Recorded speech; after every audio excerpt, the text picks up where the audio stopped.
prefacio de su clásica obra, Genealogía de la Moral, Nietzsche escribió: ¿cuántos hombres buenos han sido acechados por un rasgo regresivo que ha puesto su presente a servicio de su futuro? Un veneno, un capricho, un narcótico, una tentación. Cualquier cosa que les haga refugiarse en la trampa del confort. Lo que muchos de ellos desconocen es que no exponerse a la incertidumbre acaba empequeñeciendo el carácter. En tal caso, sería dicha moralidad la que ha impedido que ese individuo logre alcanzar su máximo potencial. Podría decirse, pues, que esa moralidad es el peligro de los peligros. Queda a juicio del espectador permanecer hasta el final de este corto documental. Bienvenido a la psicología del rebaño.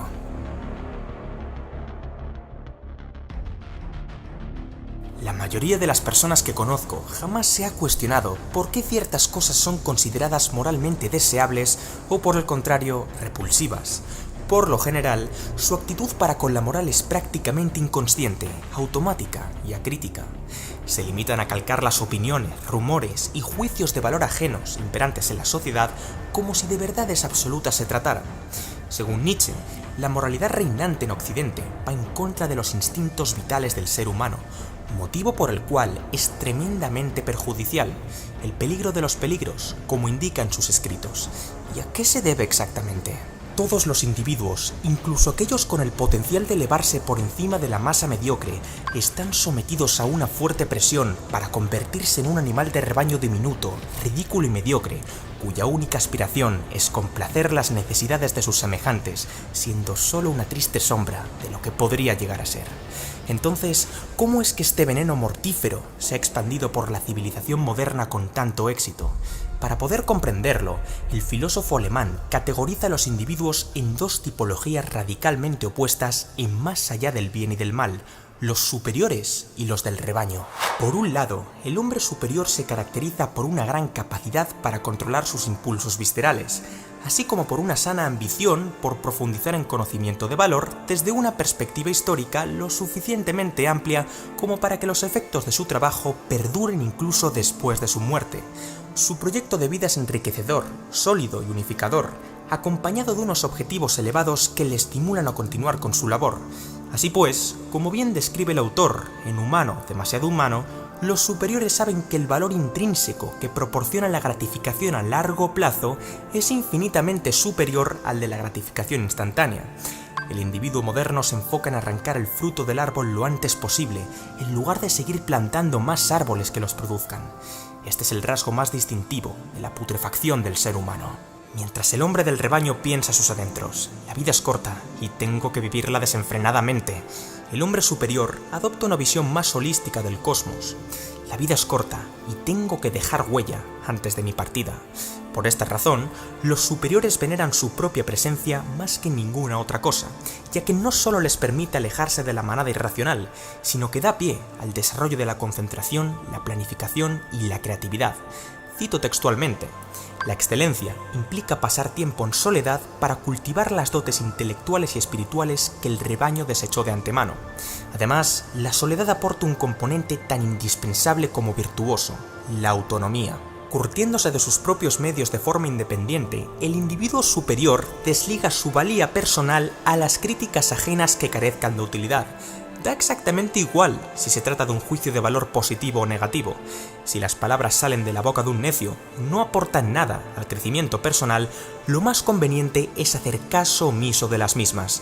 Por tanto, tanto los elogios como los reproches son, en última instancia, la misma sustancia polarizada inversamente en apariencia. Como bien expresa el autor en Voluntad de Poder, el sentido de justicia del hombre superior está más allá de toda apelación.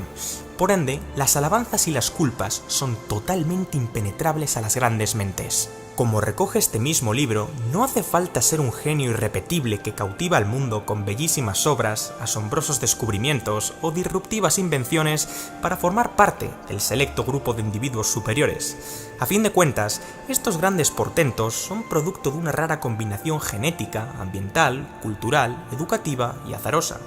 Junto con los genios creativos, existe un conjunto más amplio de personas que, si bien su presencia a la vista del público es más reducida, gozan de unos atributos y cualidades que en nada se diferencian a los del genio, y por supuesto, que los distinguen del rebaño. solo debes actuar con propósito, firmeza y seguridad en el futuro, sobre todo al afrontar los contratiempos que la vida brinda sin previo aviso. De esta manera, forjarás la identidad de un individuo superior que se mira al espejo con orgullo y satisfacción. Por otro lado, los individuos del rebaño se dividen a su vez en dos clases distintas. El último hombre representa la típica figura del mediocre. Dicha palabra procede de la unión entre los vocablos medius, que significa medio o central, y ocris, que significa montaña o peñasco escarpado. Por lo tanto, la etimología de la palabra hace bastante justicia a lo que el último hombre simboliza, un ser que se ha quedado a mitad de la montaña, que está a media altura. Este individuo lucha únicamente por la comodidad y el placer hedónico, fines que lo delatan como perezoso y conformista. Dado que su marco mental está limitado a actividades que le permitan subsistir holgadamente, se encuentran desprovistos de cualquier impulso creativo e ignoran los valores que posibilitan la consecución de sus objetivos. Este grupo constituye la amplia mayoría de la masa social, pero existe algo todavía peor, desde luego. El esclavo es un ser humano débil y enfermizo que sufre de sí mismo. Aparte de cumplir todas las condiciones del mediocre, está cargado de un veneno letal, el resentimiento. Se trata de un odio enconado hacia la vida misma, que surge por un sentimiento de impotencia frente a la realidad. Perciben el mundo como un lugar tan hostil, punitivo, amenazante y abrumador que buscan consuelo en distintos vicios de forma mucho más pronunciada que los mediocres. Como dice Nietzsche, en Más allá del bien y del mal, hay entre todos los hombres, como en el resto de especies del reino animal, un exceso de sujetos enfermizos, degenerados y fracasados, cuyo único destino posible es el sufrimiento. Los casos de éxito son la excepción, no la norma. Como puedes observar, no se corta ni un pelo. La presencia de resentimiento evoca un fuerte sentimiento de envidia dentro del esclavo hacia todos aquellos que no sufren como ellos, es decir, los seres humanos superiores. El latente rencor que invade al negligente le conduce a apalancarse en su envidia para tomar venganza hacia el excelente. Bajo el pretexto de la igualdad, los esclavos se agrupan en comunas de poder para arrastrar a los superiores hacia la mediocridad. De este modo, su presencia ya no les incomodará tanto como para sentir rabia ante su enorme impotencia, insignificancia e ineptitud ante la vida. ¿Y cómo lo logran exactamente? Construyendo una moralidad decadente, limitante y debilitante que imponen forzosamente a los demás. Todos los que no adopten dicha moralidad son considerados seres perversos, malignos y apáticos que dejan el mundo peor de lo que se lo han encontrado. Pero esto no es más que pura hipocresía. Como el alemán indica en su obra Ecce Homo, no existe moral más perniciosa que aquella que despoja al hombre de sí mismo, obligándolo a convertirse en un ser decadente. En definitiva, están jodidos y, como no saben dejar de estarlo, necesitan joder a los demás para no sentirse abandonados, incomprendidos o desdichados. El último hombre, aunque está ligado al vicio, no necesita hacer daño a los demás. Pero el esclavo sí pretende rebajar el valor ajeno para sentirse mejor consigo mismo. Los esclavos se disfrazan de justicieros, benevolentes e igualitarios, pero su moral es tan frágil que revierte contra sí misma. Si bien el mediocre reivindica ciertos derechos desde la cordura, el esclavo utiliza dicha reivindicación como excusa para implantar el desorden social. El esclavo proclama que los individuos superiores se creen superiores a ellos, pero nada más lejos de la realidad. Como ya he indicado antes, al superior no le importa lo más mínimo la presencia ni las opiniones de los esclavos. Más bien, son estos últimos los que se conciben como seres inferiores, inseguros de sí mismos, incapaces de adaptarse a un mundo que ni siquiera pudieron comprender. Sus verdaderas intenciones se resumen en unas pocas líneas. Si yo no puedo tener algo, entonces nadie debe tenerlo. Si yo no puedo hacer algo, entonces nadie debe hacerlo. Si yo no puedo lograr algo, entonces nadie debe lograrlo. Estas ideas pueden sonar un tanto elitistas, arrogantes y pretenciosas, pero Nietzsche ya advirtió desde un principio que su pensamiento no estaba diseñado para que las masas lo aprobaran, sino para liberar al mundo de su crisis moral.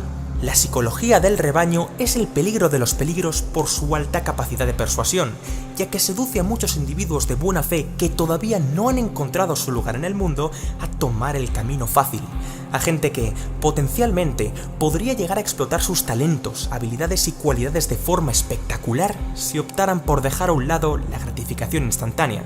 La moralidad de la manada buscará aprovecharse de futuros genios que, como cualquier otro ser humano, se encuentran en un momento de inquietud, confusión e incertidumbre. En definitiva, les incitan al sosiego, la queja y el confort. En Voluntad de Poder, el autor compara la moral del rebaño con la voz de una sirena que trata de instigar al individuo superior, en plena fase de desarrollo, a sucumbir ante las tentaciones, escapar de su pesado destino y refugiarse en el cálido manto de la mediocridad. ¿Para qué te vas a esforzar, pudiendo disfrutar de las cosas buenas de la vida aquí y ahora? Si este modo de pensamiento se propagara lo suficiente, la humanidad caería en las garras del nihilismo más agresivo, un escenario en el que los valores de la excelencia brillan por su ausencia, quebrantando toda creatividad, determinación y pensamiento crítico. En su versión más extrema, el conformismo y la mediocridad se habrían convertido en los nuevos valores supremos, privando a todo ser humano de alcanzar su mejor versión. Así, el único destino posible para el hombre es convertirse en un peón, un clon de un clon, un miembro del rebaño. En definitiva, uno más de tantos. Leo un fragmento de Genealogía de la Moral. Sospecho que la situación va de mal en peor. La sociedad está decayendo hacia un prototipo de persona más cómoda, conformista, indiferente, ignorante, endeble, miedosa y mediocre. Esta es la mayor de las fatalidades. Junto con el miedo al hombre, hemos perdido también nuestro amor, reverencia y esperanza hacia él. Todo lo que nos queda es la lúgubre visión de un hombre que flaquea. ¿No es acaso lo que el nihilismo moderno representa? Flaqueza, lasitud, tedio. Estamos cansados del hombre. Sin duda alguna, el broche de oro de Friedrich Nietzsche es su descripción de la moralidad del rebaño. Así es, el rebaño existe y crece a un ritmo escandaloso. Cada vez son más los sujetos que calcan ciegamente el discurso de sus padres, amigos y referentes mediáticos sin pensar previamente lo que sale por su boca. Y es que actúan como borregos en masa que carecen de criterio propio a la hora de evaluar escenarios y tomar decisiones. Y peor aún es la mentalidad del esclavo, quien no se contenta con pertenecer a la manada, sino que trata de extinguir toda forma de excelencia, talento y disconformidad. ¿Cuántas veces te han desalentado a perseguir un proyecto de vida ambicioso? ¿Cuántas veces te han envidiado al alcanzar un objetivo a base de esfuerzo?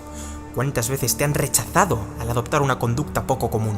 ¿Cuántas veces te han criticado al expresar una opinión diferente? La descripción de la figura del esclavo negligente es increíblemente acertada. Las personas desequilibradas y entrópicas tienden a generar caos para igualar su psique interna a la realidad externa.